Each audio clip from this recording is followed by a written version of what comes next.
If you watch this video, you should never miss a third shot drop again. I'm going to share with you literally everything there is to know about the third shot drop to guarantee that if you do miss one, it's because you're getting one of these things wrong. The first thing to get right is that you want to ensure you're making contact in front of your body when possible. One of the most common reasons for missing your third shot drop is you're letting the ball get too close to your body, or you're making contact from beside your body. When you make contact in front of your body, you have two things working for your advantage. Number one, you have the ball in your field of view. If I'm making contact in front of my body, I can very clearly see the ball and my paddle and where they are in relation to each other. But if the ball goes to the side of my body, very often we'll look as the ball is coming and then lose sight of it as it crosses this plane of view, and then we'll be making contact without actually seeing where the ball is contacting our paddle. Additionally, on this drop, if your paddle is going behind your body and you're making contact to the side of you, you're losing sight of your paddle in your backswing as well. And so whenever you do that, now you're not only not seeing the ball, you're also not seeing your paddle, so it becomes increasingly difficult to make good contact with the ball and your paddle. And the second piece of this that gives you an advantage is that you're making contact in front of your body, which means that your momentum is likely moving forward into the shot. A common problem is falling back as you're hitting a third shot. And this means two things might happen. Because your momentum is going backwards, you're likely not getting enough power on the shot, and very often you'll hit it into the net. Or if you're falling backwards, your paddle face is likely now pointing upwards, which means that if you do hit a third shot with a little bit of power, you're going to be popping it up for an easy put away from your opponents. So to recap that, always make contact in front of your body whenever possible. Later on, we'll talk about some advanced strategies where you are contacting the ball beside your body, but for now, make contact in front of your body. For super consistent drops, the second thing you have to get right is to have active footwork. So if the first thing is to make contact in front of our body, we can help ourselves out tremendously by using our feet in such a way that we always get this ball to be in front of our body. So as the ball's coming to me, I don't want to be still and waiting for that ball to approach me. I want to be actively moving my feet, trying to position them in such a way that the ball is going to be in front of my body at contact. Because the third shot drop happens on the return, very often the person on the other side that's returning the ball is hitting it with tremendous backspin, with a backspin slice return. When that happens, a very common problem is that your feet will be stationary as the ball is coming to you, because if you're just following the flight path of the ball, it looks like it's going to be landing in the right spot. But the second that that ball hits the ground, the backspin catches the court and it kicks away from you. And because my feet are completely planted, that ball will also kick away from me, and now I'm hitting a third shot drop from what I would consider a compromised position. Instead of being nice and low with my paddle in front of me, I might have to reach to hit the ball, or I might have to move to the side to hit the ball, and both of those things lead to less consistent third shot drops. So instead, keep your footwork active. Take 3 to 4 steps before the ball approaches you to get in the right position, but then always be ready to slightly move as the ball bounces to put yourself in an even better position before actually hitting your shot. The simplest way to get more consistent on your third shot drops is to keep your paddle face pointing towards your target. It's really that simple. Because pickleball paddles don't have strings on them like tennis rackets, you can pretty much guarantee that the position that your paddle face is facing is the direction the ball will go, especially if we apply any forward momentum into the shot. So if the ball is coming towards me and my paddle is facing in this direction, I can pretty much guarantee that when I make contact with the ball, it will also go in that direction. The problem we run into on our third shots is when we try to add too much spin or our motion gets a little bit too big, our paddle face at contact is not facing the direction we intended. So you can imagine that if I have a big backswing and then I try to make contact, maybe my paddle face is facing away from my target at the point of contact. And because of that, when I hit this ball, it will not go the direction I want it to go and therefore go into the net. The third shot drop generally is a defensive shot, so we want to be consistent, and keeping your paddle face pointing the direction the ball needs to go is the best way to do that. Following that same logic, you also want to keep your wrist locked on your third shots as well. The more variability I add with my wrist means a more variable shot, which means less consistency overall. When you keep your wrist locked on a third shot, it is still totally possible to generate topspin or backspin simply by the motion of your arm and your body. You don't need a lot of wrist action to generate that topspin or that backspin. Especially as paddles get more grippier, we can make less of a movement and still achieve a lot of spin. As you get into the higher levels, 4-5, 5-0 and above, you can start adding a little bit of wrist action into your shots to generate some spin on your third shots. But once again, the problem is the more variability I add to my stroke, the less consistent my third shots are. And as you move up, it becomes even more important to hit consistent shots rather than perfect shots. And of course, this does apply to the forehand or the backhand. So if I'm hitting forehand third shot drops, I can drop my paddle face but keep my wrist completely locked. So I'm not hitting any sort of wrist action like this or going up the ball like this. I'm genuinely just pushing the ball like this with a completely locked wrist. And the same thing applies on my backhand. My paddle face is down, my wrist is locked, and I'm simply just pushing the ball rather than trying to add any sort of slice like that. Again, though, you can add slice, it's just a more difficult shot. It's important to know that the way we generate spin in pickleball is by the ball moving along our paddle. So if the ball is coming towards me and my wrist is locked and my paddle face is like this, as I push through that ball, it will roll up my paddle, and that's what generates the backspin. So I don't have to add any slice to my shot to generate that spin. And the same thing applies on the forehand to add top spin. If I just brush up the ball, I will be generating spin without ever having to move my wrist. To make your third shot drops even more consistent, you need to rely on spin continuation. So because we're getting a return as the shot before this, often it will have a backspin because people like to slice their returns. And when they're slicing their returns, the ball is staying low to the ground and it is moving in such a way that it has tremendous spin. So the best thing we can do to avoid this spin messing up our shot is to add the exact same spin to the ball by us adding top spin so that the ball seamlessly rolls off of our paddle. The quick rule of thumb, if you see your opponent's paddle go down, that means they're adding backspin to the ball, which means that you should be having your paddle go up to add top spin. And of course, if their paddle goes up, that means they're applying top spin to the ball, which means your paddle could go down to apply backspin to the ball. Now, obviously, it's not quite that simple in practice, but if you're having trouble seeing what kind of spin they're adding, that's a good rule of thumb. The most common problem on a third shot drop is popping up out of the shot. So when you're hitting a third shot drop, your goal is to hit a shot that allows you to approach the kitchen and begin to take an offensive position. So with this in mind, often we're trying to hit a shot and then rush forward to the kitchen to get that offensive position. But the problem is, whenever I stand up out of my shot, I'm losing several key factors. I'm no longer in a balanced position. I'm also standing up so my paddle is not below the ball. My eyes are moving as I'm making contact, and my entire body is moving as I'm making contact. Overall, all these things just mean that my shot is going to be less controlled because I'm in a rush to get up to the kitchen.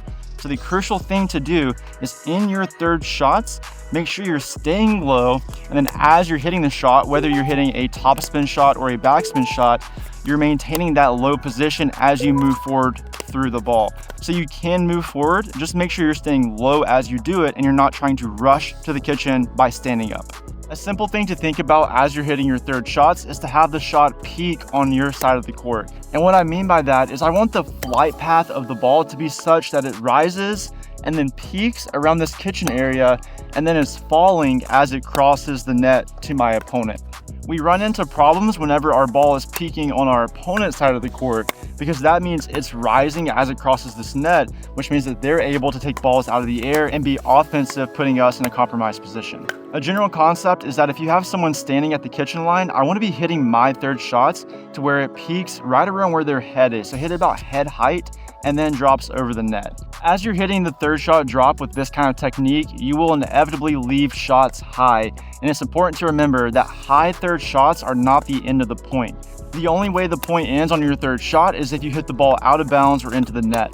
So if you're getting the ball over the net, you're at least doing that right, and you're giving yourself a chance to win the point.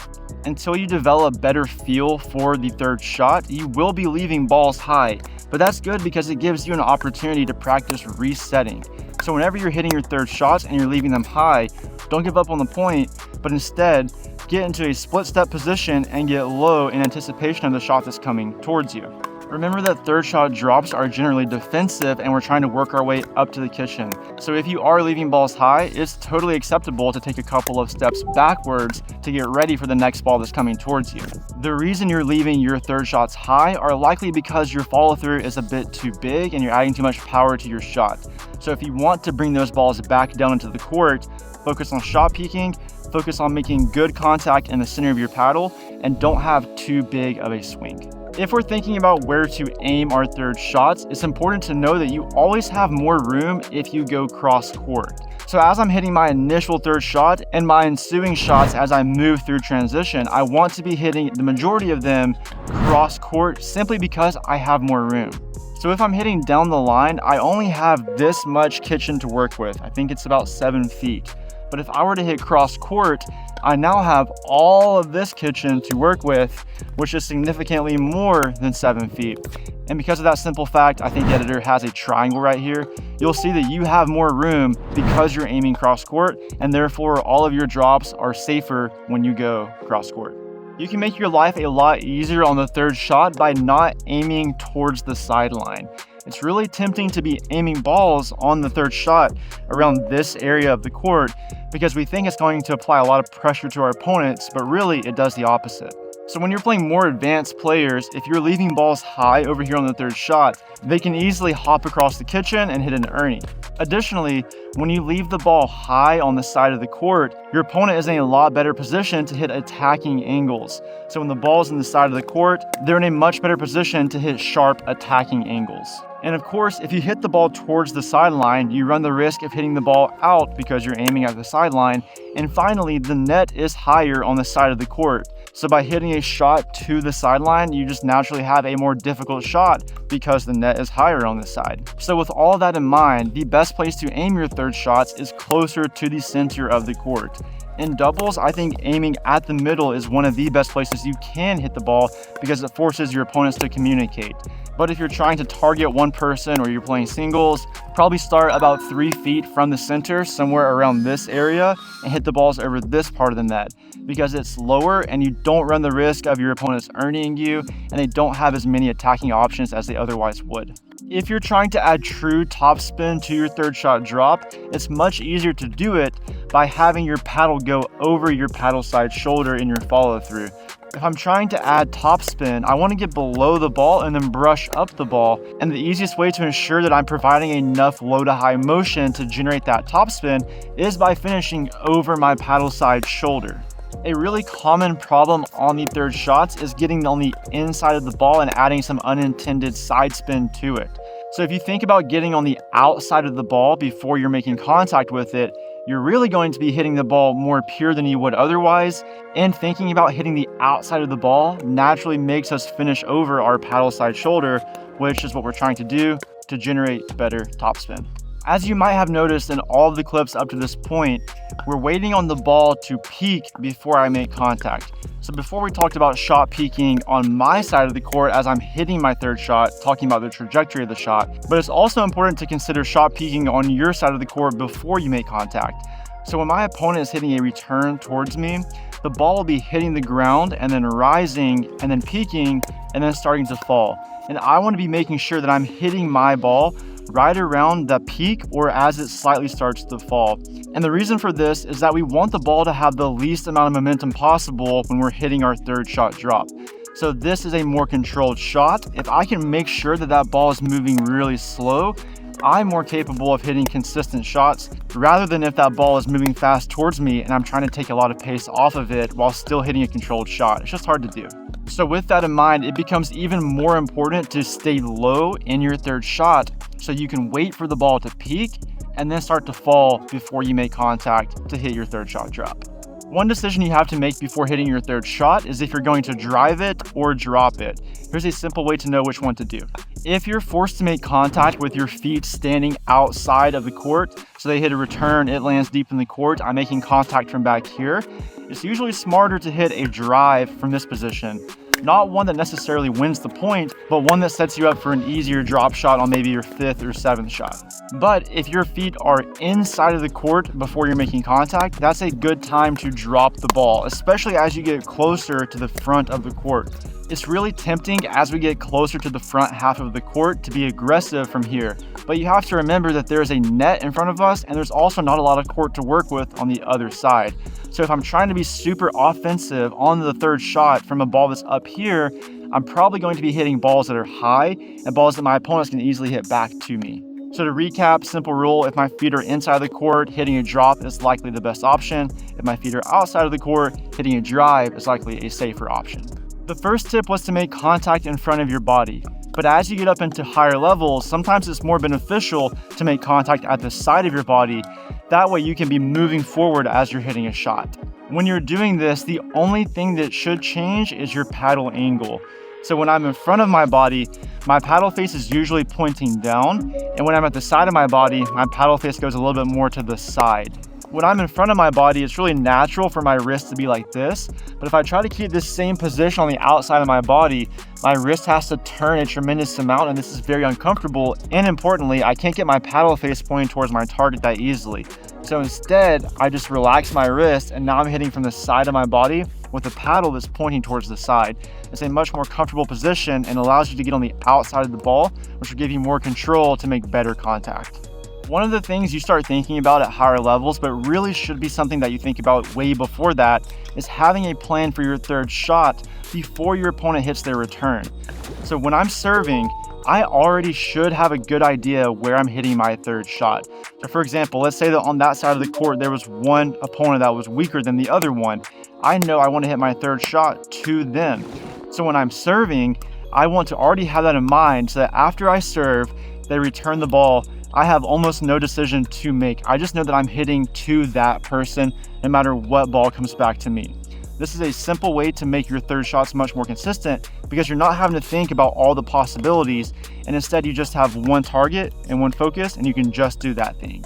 Our last pro tip for the drop is to learn how to hit inside out drops. So typically a right side in shot is one where your hips are kind of showing the direction that you're hitting the ball. So if my hips are pointing this way, I'm likely hitting the ball that direction. But an inside out shot are when my hips are pointing this way, but now I'm hitting the ball in that direction. A lot of people read where your third shot is going to go based off how your hips are positioned and your overall body language, what it's telling them. But if you can get good at hitting inside out drops, then you can start hitting creative angles that will take your opponents by surprise. And because they're probably anticipating one shot, when you hit them one they're not expecting, it will cause problems for them. One place this is especially true is in singles. If I'm getting a return on this side of the court and I'm lined up like this, it looks like I'm probably hitting a drive down that sideline. But at the last second, I can just drop my paddle and hit a third shot drop in that direction. I'm probably going to be in a much better position to take the offensive and then win the point. So that's literally everything I know about the third shot drop. If you found this video helpful, please consider subscribing. And if you liked it, YouTube really thinks you're gonna like this one next. So you should click on it. Thanks for watching. See you in the next one. Peace.